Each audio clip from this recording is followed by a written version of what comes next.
Ici, vous avez la paire sur laquelle nous ferons la démonstration. Vous remarquerez qu'un des pieds est déjà passé dans nos ateliers.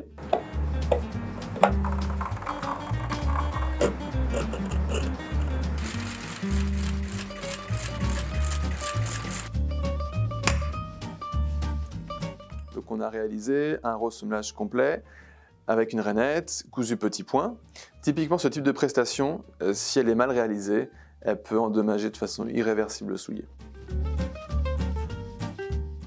Donc vous avez plusieurs parties, vous avez deux parties à l'avant, ici qui se compressent, et la partie avant et arrière qui se compresse aussi ici. Votre paire d'embouchoirs, vous commencez par mettre la partie avant. À travers la chaussure, vous venez compresser les deux parties avant, et avec votre pouce, vous allez pousser la partie avant dans la chaussure. Et on va voir que l'avant va venir ici combler le chausson et va venir lisser les plis de marche. La partie arrière, je compresse, je mets dans le talon. Le nettoyage, on le fait avec un lait nettoyant. Ensuite, on va passer à l'étape qui entretient réellement le cuir, qui hydrate le cuir. C'est la crème de cirage, c'est le produit qui contient un corps gras. On a aussi des pigments pour avoir cette couleur-là. Et donc ça ne va pas teindre le soulier, ça va soutenir la couleur d'origine. On peut choisir d'autres couleurs, on en parlera un peu plus tard. Ce produit-là va donc vraiment entretenir, assouplir le cuir. Et la dernière étape, qui est la pâte de cirage, c'est ce produit qui est le plus souvent distribué chez les chausseurs. Cette pâte, c'est essentiellement de la cire d'abeille. C'est un produit qu'on va appliquer en surface, en très faible quantité. Et grâce à l'aide d'une brosse à lustrer, on va venir chauffer cette cire. Et ça va faire briller le soulier. Mais le faire briller ne veut pas dire l'entretenir. C'est absolument pas un produit qui entretient et qui va vous permettre de garder vos souliers de longues années. C'est la crème de cirage qui entretient. On commence par une brosse d'écrottoir. Une brosse d'écrottoir, c'est comme une brosse à lustrer, seulement le poil est un peu plus raide, puisque ce n'est pas du crin de cheval, c'est un poil qui est un peu plus dense, qui est plus court, et c'est de la soie de sanglier. La soie de sanglier, c'est un poil creux qui va permettre de nettoyer, dépoussiérer le soulier sans abîmer le cuir. Donc, côté tige, c'est simplement pour dépoussiérer assez grossièrement le soulier avant de passer le lait. Il faut éviter de passer des produits d'entretien sur un soulier qui est vraiment sale, parce que finalement ça va encrasser encore un peu plus le soulier. Et j'insiste bien, ici au niveau de la couture, donc là c'est un cousu Goodyear, ça peut être sur un cousu black. Dans tous les cas vous aurez une lisse, c'est-à-dire le bord de la semelle, qui va créer un espèce de coin dans lequel je ne pourrai pas appliquer de lait nettoyant. Donc je ne pourrai pas nettoyer cette partie-là avec la chamoisine et le lait. Donc mon décrottoir n'abîmera jamais votre soulier, que ce soit le cuir, la semelle. Donc je peux insister, et j'insiste vraiment cette partie-là pour enlever toute la crasse qui a pu s'accumuler. Parce que c'est une chose que je ne pourrais faire qu'une seule fois durant l'entretien. Je ne pourrais le faire qu'avec cette brosse-là. Et là j'utilise lait nettoyant et chamoisine. Un bon lait nettoyant est un lait qui nettoie, qui enlève donc l'ancien cirage, la crasse, mais qui ne décape pas. C'est la bonne formulation avec les bons dosages, les produits qu'on met dans ces flacons pour éviter d'abîmer le soulier quand on le nettoie. On va faire un petit arrêt par contre sur la chamoisine. On va beaucoup s'en servir pour l'entretien du soulier. Votre chamoisine, il faut la tenir de cette manière-là. Vous allez prendre deux doigts, ou trois, vous les mettez sous votre chamoisine, comme ça, et vous allez simplement prendre la chamoisine dessous, tourner, faire un nœud, mettre le reste de la chamoisine dans votre main, et vous allez avoir une chamoisine qui va être complètement lisse sur cette partie-là, et qui va bien tenir votre main, et vous pourrez appliquer l'essentiel des produits qu'on va utiliser maintenant. Je prends du lait.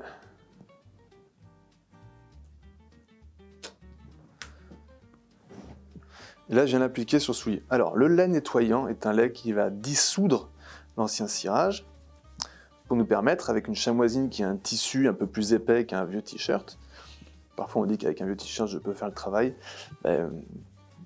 pas à chaque fois. Pour un glaçage, oui, effectivement, un vieux t-shirt fonctionne bien, mais quand vous nettoyez, quand vous appliquez des produits, la chamoisine, c'est quand même le produit qui marche mieux. Vous voyez l'état de ma chamoisine.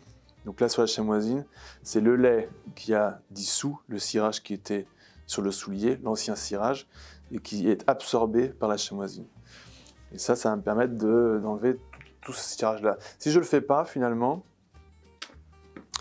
je vais cumuler les couches de cirage. Et à la fin, le soulier va se retrouver avec 4-5 couches de cirage, dont la plus ancienne qui aura 6 mois, 1 an. Et je vais venir étouffer le cuir. Et quand vous étouffez un cuir, il sèche, il craque. Et après, vous avez des jolis trous ici, belles fissures. Et des plis de marge qui seront bien plus prononcés. Alors vous remarquerez que je fais bien attention à ne pas toucher à la semelle, à la lisse. On va parler de ça, on va faire une petite pause, parler de la semelle parce que c'est un point qui est très important. On peut entendre et lire beaucoup de choses sur les produits qui sont censés protéger et entretenir la semelle. Et malheureusement, nous, en atelier, on reçoit énormément de chaussures qui sont abîmées à cause de ces mauvais conseils. Donc on va en parler 5 secondes. La semelle, c'est une partie de la chaussure qui a un traitement assez spécifique. C'est une partie de la chaussure, c'est un cuir qui est assez épais, qu'on va compresser, qu'on va laminer, qu'on va rendre extrêmement dense, extrêmement dur, pour justement résister à l'usure lorsqu'on marche. Dès que vous allez appliquer un produit qui a un corps gras, qui a un peu d'huile, qui potentiellement peut venir faire gonfler la semelle, eh bien en fait vous allez inverser le processus. Et la semelle, les très très belles semelles, sont des semelles qui ont été tannées pendant 9-12 mois. Aujourd'hui c'est assez rare, elles sont plutôt tannées en 3 ou 6 mois. Si vous appliquez des produits dessus, que ce soit du lait, que ce soit de la crème, que ce soit de la graisse, que ce soit des huiles spécifiques, la semelle elle va se gonfler de ce produit-là, elle va perdre de sa densité, et en fait vous allez, ce que je disais auparavant, inverser le processus de tannage qui rend finalement la semelle de bonne qualité. Voilà, vous voyez, ça c'est l'ancien cirage, et vous remarquerez que mon soulier ne s'est pas blanchi, c'est-à-dire que mon produit n'a pas décapé le soulier, n'a pas touché à la teinte, c'est ce qu'on va rechercher dans un nettoyant. On veut enlever l'ancien cirage, mais on ne veut pas toucher à la couleur et on ne veut absolument pas abîmer le cuir. Alors vous allez pouvoir constater sur certains laits, sur l'étiquette, vous allez avoir des 5 en 1, c'est-à-dire que ça nettoie, ça protège, ça lustre, ça hydrate, ça fait beaucoup de choses. Seulement, si vous mettez que ce produit-là, vous allez vous retrouver avec un soulier brut, absolument pas protégé, les pores grandes ouvertes, et vous allez avoir un cuir qui va sécher extrêmement vite, qui va s'abîmer, et qui va récupérer tout ce qu'il va pouvoir trouver sur son passage. Voilà un soulier qui est nettoyé, la couleur n'est pas altérée, il ne s'est pas blanchi, je n'ai pas utilisé beaucoup de produits, et voici l'état de ma chamoisine. Après nettoyage, on voit donc les traces de mes doigts, et ça c'est le cirage qu'on vient d'enlever du soulier. Le fil poissé, c'est la couture qui est ici, c'est une couture petit point, que vous ne verrez que sur des montages Goodyear. Alors les véritables montages Goodyear, vous pouvez avoir des faux montages, on a l'impression qu'on a un montage Goodyear, finalement c'est un cousu black, c'est-à-dire que la couture est à l'intérieur du soulier. Et vous voyez une couture ici qui est une fausse couture. On le voit chez certains chausseurs.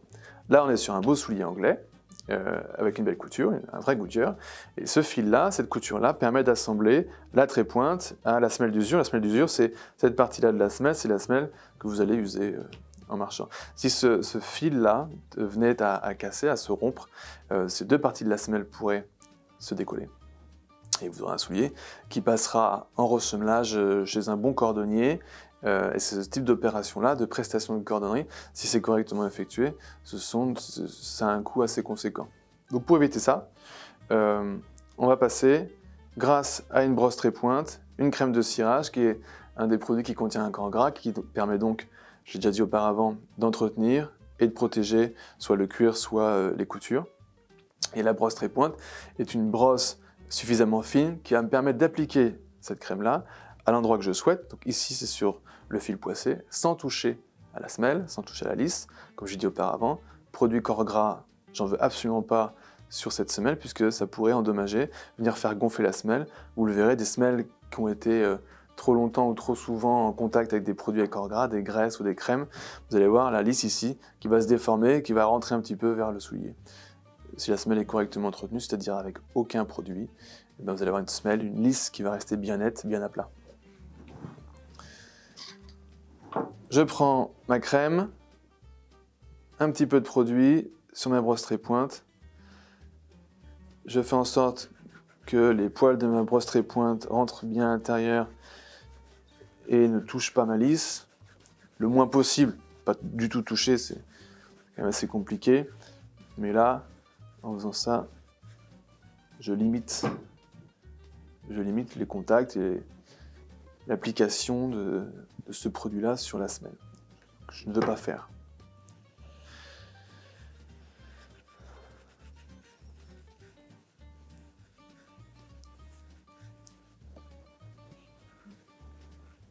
Voilà, là on avait une couture qui ne faisait pas de talon à talon, c'est-à-dire que la couture, petit point, commence ici et s'arrête ici. Donc ça ne sert à rien d'en mettre partout. J'ai simplement suivi la couture avec ma brosse trait-pointe. Il reste du produit en surface. Le produit, la crème hydratante qui est en surface, ça ne sert absolument à rien. Ce produit-là, pour qu'il fonctionne, il faut qu'il pénètre le cuir ou la couture. Donc le produit qui est en surface, il va d'une part encrasser ma couture, donc elle est moins jolie, elle est moins nette. Et en plus de ça, en surface, il va sécher et ça va étouffer le cuir ou la couture dans ce cas-là. Je reprends ma brosse décrotoir et je viens enlever le produit qui est en trop. Il faut avoir l'impression finalement que j'enlève le produit que je viens de mettre. Absolument pas. Le produit que je viens de mettre, la partie qui m'intéressait, elle est rentrée dans la couture. Celle-ci m'intéresse. La brosse décrotoir ne peut pas l'enlever. Et là, j'enlève toute la partie en trop pour avoir une belle couture bien nette. On va stacker maintenant au-dessus du soulier la tige que l'on va venir hydrater avec une crème de cirage, produit qui contient un corps gras. Là, en plus de ça, on a des pigments. Donc la crème est colorée, elle existe aussi en incolore. Mais là, on a envie de soutenir un peu la couleur du soulier. Et vous allez voir que ça va aussi effacer les plis de marche qui ont blanchi. On va réutiliser notre chamoisine. Je vous rappelle, la chamoisine, pour correctement la tenir, on la met à plat sur 2 doigts, on la tient avec l'autre main, on fait un nœud, et le reste de la chamoisine, je viens la caler sous mon pouce. Donc j'ai quelque chose de très plat, ce qui va nous permettre d'appliquer la crème. L'idée, je vous le rappelle, la crème de cirage, il faut qu'elle pénètre le soulier. Hop, je prends de la crème et je l'applique. Si la crème a entièrement pénétré le cuir, je reprends de la crème. Je m'arrête quand le cuir est saturé de crème, puisque je ne veux pas qu'il y en ait une goutte en surface. Je veux que tout soit dans le cuir. Ce qui va rester en surface va sécher et va venir en fait étouffer le cuir. Et c'est absolument pas ce qu'on souhaite. C'est un peu comme si vous hydratez finalement la peau. Quand vous appliquez une crème hydratante, vous n'en laissez pas une couche. L'idée c'est que tout soit absorbé. Eh bien là c'est le même principe. Donc je masse mon soulier avec la crème de cirage. Alors, on vous propose des fois, je pense même que si vous rendez en magasin Monsieur Chaussures, on peut vous le proposer, d'appliquer la crème avec une brosse palo. Alors, la brosse palo, ça permet de ne pas vous salir les doigts, c'est un peu plus simple. Moi, je préfère utiliser la chamoisine puisque c'est même plus facile de faire pénétrer un produit en massant le cuir avec une chamoisine qu'avec une brosse palo. La brosse palo, par contre, j'utiliserai après pour le maquillage, pour l'utilisation de la pâte de cirage. Parce que cette pâte-là, finalement, j'ai pas du tout envie qu'elle pénètre le cuir, elle n'est pas là pour ça, elle reste en surface. Et vous verrez que ce sera plus simple avec la brosse palo. La crème rentre bien dans le cuir, j'ai très peu de crème en surface, donc pour l'instant tout va bien. Si je vois que la crème reste en surface et ne pénètre pas le cuir, ça veut dire que mon cuir est déjà largement saturé. Donc soit parce que j'ai mis trop de crème, soit parce que j'ai mal nettoyé mon soulier ou que je ne l'ai pas nettoyé. Si par exemple vous appliquez de la crème de cirage sur un soulier qui n'a pas été préalablement nettoyé, qui n'a pas eu de mise à nu avec un nettoyant, les pores du cuir, elles sont déjà comblées finalement par l'ancien cirage. Donc, tous les produits que vous allez rajouter, ils vont rester en surface, ils vont avoir absolument aucun impact, très peu d'impact sur votre soulier. Donc là, je viens bien masser ici, au niveau des plis de marche, puis d'aisance, parce que ça va, comme la crème de cirage va pénétrer le cuir, va venir le regonfler un petit peu. Ce cuir-là, c'est un peu flétri, c'est un peu plissé. Et ça va regonfler un peu le cuir. Voilà, je pense que le soulier est correctement entretenu. Donc là, ce que je viens de faire, physiquement, comme j'ai vidé les pores du cuir avec le lait nettoyant, là, je les ai re-remplis. Alors c'est une façon un peu simpliste d'expliquer les choses, mais on comprend mieux. J'ai enlevé l'ancien cirage, j'en mets un nouveau, qui va pouvoir venir hydrater le cuir, conserver sa souplesse. Voilà. Donc là, je viens d'appliquer la crème. J'ai une marque sur ma chamoisine, mais j'ai pas un gros tas de cirage qui voudrait dire Charles, tu as mis trop de crème. Ça ne sert à rien, puisque la crème qui est intéressante, c'est celle qui va pénétrer le cuir. D'ailleurs, il en reste forcément un petit peu dessus, en surface, et notamment au niveau des coutures. Comme je l'ai appliqué avec une chamoisine, dès que vous avez une sorte d'imperfection, c'est pas une vraie imperfection, mais un relief avec les coutures, la crème se glisse dans le petit trou et ça vient encrasser la couture, ça fait absolument pas quelque chose de net, pas très joli. Donc je reprends mon décrottoir. Vous pourriez croire que j'enlève tout ce que je viens de mettre, ce qui pourrait être idiot, mais c'est pas le cas. J'enlève la crème de cirage qui reste en surface, qui ne m'intéresse pas du tout. Et j'insiste sur les coutures, parce que ces coutures comme ça vont être bien nettes, bien propres. Sur le dessus de la chaussure, je le passe, mais je sais que j'ai pas beaucoup de crème, je l'ai correctement appliqué. Ce qui m'intéresse, c'est les œillets, c'est les coutures à l'arrière, voilà, ce petit d'assemblage où la crème peut s'insérer au niveau de la couture. C'est quelque chose de moche. Voilà. Donc là, le soulier, on l'a juste nettoyé. On n'a appliqué que 2 produits. On a appliqué un lait nettoyant, mise à nu, une crème de cirage avec une chamoisine. On a fait aussi la trépointe avec la brosse trépointe, ça vous le voyez moins. Rien que ça déjà. Vous voyez la différence entre le soulier qu'on avait avant, qui est le pied droit de la paire, similaire au pied gauche avant qu'on fasse l'entretien, et le pied gauche qui vient d'être nettoyé et nourri. Rien que ça, on peut voir comme le cuir a regonflé, il y a toujours forcément des traces d'usure, de marche, puisque votre soulier n'est pas neuf. Et vous voyez, toutes les traces qu'on allait avoir sur le cuir, les marques, les griffures, parfois des rides importantes, ces rides-là, elles sont toujours présentes puisque le cuir a vécu, mais elles sont atténuées, puis elles sont plus jolies. Donc là, on a un cuir qui est beaucoup plus uni, même au toucher, on le sent ici, on a un cuir qui est assez sec, et là, on a un cuir qui est beaucoup plus doux, qui vient d'être correctement entretenu. Dans la fonction, je dirais, entretien du soulier, ce produit-là n'a absolument aucun intérêt, puisqu'il va rester en surface, il ne va pas modifier les caractéristiques du cuir, et il vient juste faire briller le cuir. Alors, il va légèrement imperméabiliser. C'est un produit qui peut potentiellement être utilisé pour protéger le soulier, l'imperméabiliser. C'est vraiment infime. Ce produit-là, c'est le produit qui est le plus, alors pas cette marque-là, mais d'autres marques qui sont les plus distribuées chez les chausseurs ou en grande surface. Il y a notamment des produits qui s'appellent des pâtes de cirage, dans lesquels il y a du silicone. Je suis obligé de taire les marques, que vous trouverez essentiellement en grande surface.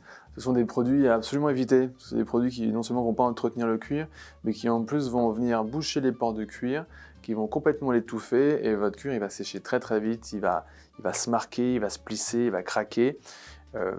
Donc faites bien attention, pâte de cirage. Pour maquiller le soulier, c'est pas obligatoire, mais on peut le faire, c'est sympa, ça fait un soulier qui brille. Par contre, surtout, n'utilisez pas de produits qui contiennent des composants comme le silicone qui va, à défaut de faire briller votre chaussure, va altérer le cuir. C'est absolument pas avec ces produits-là qu'on va réussir à conserver nos souliers plusieurs années. Donc, on utilise la pâte de cirage. Moi, je prends jaune cire. Alors, il existe plusieurs coloris. Vous avez de l'incolore, vous avez des marrons, différentes teintes de marron, vous avez du bordeaux, de l'acajou, du bleu marine. Alors, les couleurs, moi, j'utilise du jaune cire à peu près sur tous mes souliers parce que c'est l'incolore qui ne blanchit pas. L'incolore, le vrai incolore blanc, c'est un incolore, mais ça fonctionne un peu comme une plaque de plexiglas. Elle est transparente. Si la plaque de plexiglas, vous venez la plier, au niveau de la pliure, ça va blanchir. En fait, cette pâte-là, quand vous allez venir la chauffer avec une brosse à lustrer, vous allez venir cristalliser cette cire d'abeille et ça va se transformer un peu comme une plaque très très solide qui va venir briller. Et si vous la pliez, ça blanchit. C'est souvent ce qu'on remarque sur les mauvaises pâtes de cirage, quand vous l'appliquez et que vous marchez avec, et vous allez avoir une espèce de petite pellicule ou des marques blanches qui vont apparaître au niveau des plis de marche, parce qu'on va venir plier cette pâte-là qui a été durcie et cristallisée avec la brosse à lustrer, et ça va blanchir. Avec la jaune cire, on évite ce blanchiment-là. Là, en plus, c'est une pâte qui est un peu souple, donc qui va moins craquer. Et puis, ce coloris jaune cire va faire ressortir la patine naturelle du soulier. Donc, si vous aimez des souliers très lisses, une couleur très lisse, très homogène, utilisez des teintes qui vont se rapprocher de la teinte du soulier. Si vous aimez des souliers qui se patinent et on voit à travers l'état, la couleur du soulier, son âge, préférez une jaune cire. Nous, pour tous nos souliers entretenus chez nous, que ce soit à l'atelier de cordonnerie ou en magasin, on utilise la jaune cire parce que ça rend au soulier beaucoup plus de caractère. Pour l'appliquer, j'utilise la brosse palo. Alors cette brosse palo, comme je l'expliquais, soit de sanglier, puisque brosse pour appliquer un produit. La pâte de cirage, comme je vous l'ai dit, c'est un produit qui est là pour maquiller. Donc on va en déposer un film très très fin, très très léger sur le soulier. Moins il y en a, c'est un peu comme le fond de teint, moins vous en mettez sur le soulier, plus ce sera joli. Donc pour en mettre très très peu, je prends la brosse palo et je viens juste tapoter, comme ça, dans la pâte. Donc vous voyez des petites marques sur la pâte, là vous voyez très peu de cirage, et vous allez voir que dès que je vais l'appliquer sur le soulier va se matifier, et ça veut dire que la pâte, j'en ai mis à peu près partout. Donc j'en mets le moins possible, La brosse palo, son intérêt aussi, comparé à la chamoisine, ça va être de ne pas encrasser. Moi, j'ai pas de bout fleuri. Imaginons que j'ai un bout droit ou un bout fleuri, donc des perforations sur le soulier. Si vous appliquez la pâte avec une chamoisine, vous allez venir combler chacune de ces perforations à chaque passage avec la chamoisine. Avec une brosse palo, c'est donc la soie de sanglier qui va venir appliquer ce produit-là, et vous ne remplissez pas les trous et les perforations. Et vous voyez, je l'ai dit en début de leçon, je ne me fatigue pas à éviter la semelle, puisque là, on parle d'une pâte de cirage. Ce n'est pas un produit qui contient un corps gras. Donc je peux en mettre sur mon talon, je peux en mettre sur ma lisse, ça va faire briller tout ça, et ça ne va pas l'endommager. Voilà, typiquement, pour ceux qui voudraient avoir un dessous de soulier, donc une semelle qui brille, c'est à ce moment-là que vous pourriez prendre votre brosse palo et l'appliquer ici, aux endroits, non pas d'usure, mais ici, si vous voulez avoir quelque chose qui est brillant. Moi, elle sort d'atelier, donc j'ai absolument pas besoin de la faire briller. Donc ça me laisse un petit peu de temps pour parler de la fréquence d'entretien. On parle beaucoup de rythme d'entretien par nombre de pores. Finalement, c'est pas tout à fait juste. Un soulier que vous n'allez pas porter pendant un an, eh ben, il ne faut pas ne pas l'entretenir pendant un an, puisque avec le temps, le cuir va sécher, les produits vont sécher, et il faut les renouveler. Donc, un bon entretien, c'est un entretien que vous faites complètement, vraiment, toutes les étapes. Imaginez pas en faisant que la crème, bah, finalement j'entretiens le cuir et puis je la nettoierai plus tard. Non, c'est essayer de faire l'analogie avec quelqu'un qui peut prendre soin de sa peau. Elle ne va jamais que se maquiller ou que se démaquiller. Ça va avoir exactement le même impact sur le soulier. Si une dame se mettait du fond de teint tous les matins sans jamais se démaquiller, ben, la peau ne serait pas en très bon état. Ben, le soulier, c'est pareil. Si vous ne nettoyez jamais, que vous l'hydratez jamais, et que vous appliquez simplement de la pâte de cirage pour qu'il brille, ben, il ne faut pas espérer avoir un soulier qui tiendra dans le temps et qui sera joli. Tout bon, après, ça c'est des discussions, on peut avoir des avis très très différents, mais je reste persuadé que peu importe le budget qu'on ait, vous ne pourrez jamais acheter un soulier aussi confortable qu'une paire que vous portez depuis des années. Le seul moyen d'avoir un soulier très confortable, avec une belle patine naturelle, c'est tout simplement de correctement les entretenir, de les garder longtemps. Et là, vous aurez des beaux souliers qui seront des chaussons, puisque vous les avez façonnés, ils ont pris la forme de votre pied, et ils ont une belle patine naturelle. Et ça, selon moi, ça vaut tous les souliers de Grand Bottier. C'est un avis qui n'appartient qu'à moi. Je viens d'appliquer la pâte de cirage. Cette pâte-là, elle est sur le soulier, elle n'a absolument rien fait, elle est un peu matifiée, finalement c'est pas très joli. C'est normal, puisque la pâte, pour qu'elle soit intéressante, il faut la faire chauffer avec une brosse lustreur, une brosse à lustrer. Et là, on va venir faire chauffer cette pâte-là. Donc, j'ai parlé un petit peu des qualités de pâte de cirage. Les brosses à lustrer, on a beaucoup de clients qui viennent dans le magasin qui disent « J'ai déjà une brosse à lustrer ». Alors oui, mais brosse à lustrer crin de cheval, et avec une densité de crin qui doit être assez importante, puisque finalement c'est le passage du crin sur la pâte de cirage qui va venir faire un frottement et faire chauffer cette pâte-là. La faire briller, c'est pas frotter, c'est la faire chauffer. Et ça, vous l'obtiendrez avec des brosses vraiment denses. Vous pouvez vérifier l'empoilage, il vous suffit de prendre une autre brosse ou de votre main, vous écartez les poils et vous pourrez constater le rapprochement entre chaque picot. Et là, on brosse énergiquement pour venir faire briller tout ça. On peut obtenir un brillant un peu plus fort avec un gant lustreur. Alors, c'est pas obligatoire, vous pouvez vous en passer, on peut s'arrêter à la brosse à lustrer. L'intérêt du gant lustreur, c'est que c'est beaucoup plus doux et parfois, si vous mettez un peu trop de pâte de cirage, vous allez pouvoir voir les marques de la brosse à lustrer. Ça peut arriver. Dans ces cas-là, vous prenez un gant lustreur et vous allez venir chauffer la pâte, le soulier comme ça. Et là, vous allez vraiment avoir une belle brillance. Théoriquement, en utilisant ces produits-là et un gant lustreur, vous êtes censé obtenir la brillance la plus importante possible. Hop, j'oublie pas ma lisse, j'oublie pas le talon.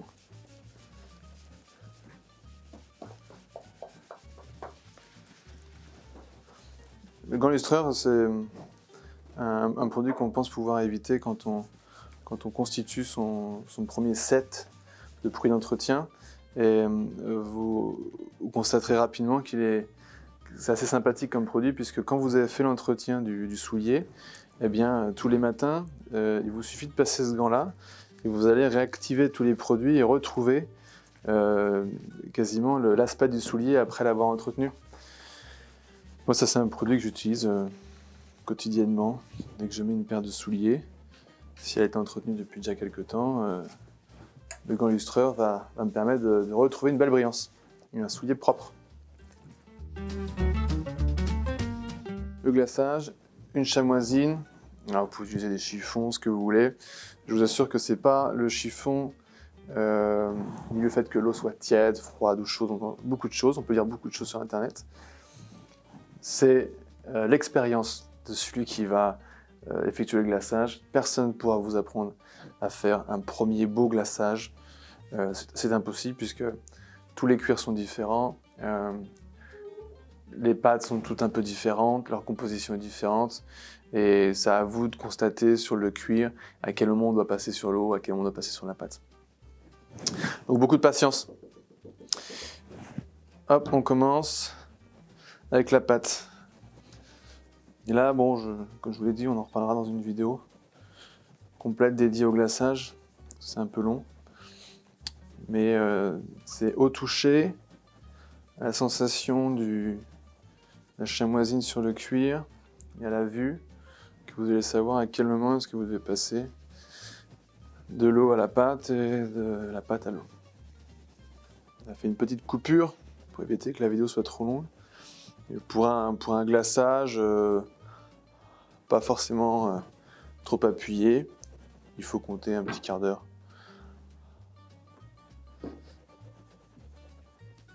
Et on obtient un soulier qui est pas glacé miroir, mais qui donne déjà pas mal de caractère à la chaussure, qui ne dépasse pas le bout dur et les contreforts, donc qui ne va pas s'abîmer.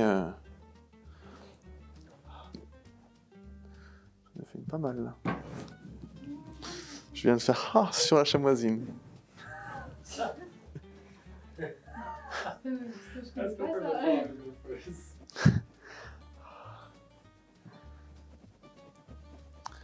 Voilà. Donc on a un pied qui est nettoyé, entretenu, hydraté, ciré, légèrement glacé, mais c'est ce que je voulais. Pas forcément de faire des miroirs à chaque fois. Un petit glaçage sur le bout dur, donc on voit là bien la différence entre notre soulier tel qu'il était avant la leçon de cirage et puis le soulier tel qu'il est maintenant. Donc j'ai voilà, des avants qui sont un peu différents, des plis de marche qui sont plus effacés. L'allure générale du soulier, le cuir, on voit bien qu'il semble être bien entretenu et recoloré. Le talon, bon, bah on est sur des talons qui sont un peu différents maintenant. Un talon qui est correctement entretenu. On va faire des petits plans vidéo et images en fin de leçon pour que vous puissiez bien voir la différence entre les deux souliers. Mais voilà. Finalement, on a utilisé quelques produits, une pâte de cirage, une crème, un lait. Pour ce qui est des brosses, on peut en choisir des blanches, des noires, mais ce qui est important, c'est de prendre au moins une brosse par utilisation, un décrotoir, une brosse trépointe, une brosse palo, une brosse à lustrer. Le gant lustreur, c'est une option, vous pouvez ne pas le prendre, mais ça permet d'avoir un beau brillant et c'est sympa pour une utilisation quotidienne. L'entretien, je peux vous dire tous les 5 ports, tous les 10 ports, tous les 15 ports. Dites-vous une fois par mois, finalement, ça conviendra à chacun d'entre vous. Et puis c'est un rythme qui est simple à mémoriser. Le nœud qu'on appelle nœud double, que certains appellent le nœud Berluti, pensant à tort que ce nœud a été inventé par Berluti. Ce qui est faux, le nœud double, tel que je vais vous le montrer, est un nœud de scout qui permettait aux scouts d'avoir des lacets qui ne se défaisaient pas et qui pouvaient s'enlever sans forcer. Donc le nœud double, c'est un nœud classique sur lequel on démarre une première boucle. Et au lieu de tirer maintenant comme un nœud classique, je refais passer une seconde fois le lacet, ce qui nous fait un lacet symétrique qui ne se défait pas, qui est beaucoup plus joli. Et puis pour l'enlever, il suffit de tirer sur les deux côtés et il se défait. Hop, première boucle, deuxième boucle, je tire et j'ai un beau nœud symétrique. Voici un premier soulier correctement entretenu et voici le soulier tel qu'on l'a reçu dans nos cordonneries.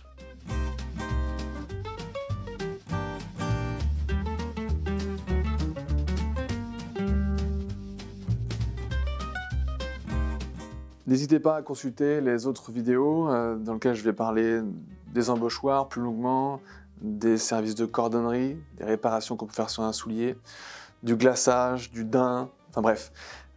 On va parler de beaucoup de choses. On va essayer de vous expliquer concrètement, objectivement, à quoi sert chacun des produits et comment correctement les utiliser. Vous voyez, il n'y en a pas forcément beaucoup à chaque fois et on arrive à faire de belles choses assez simplement.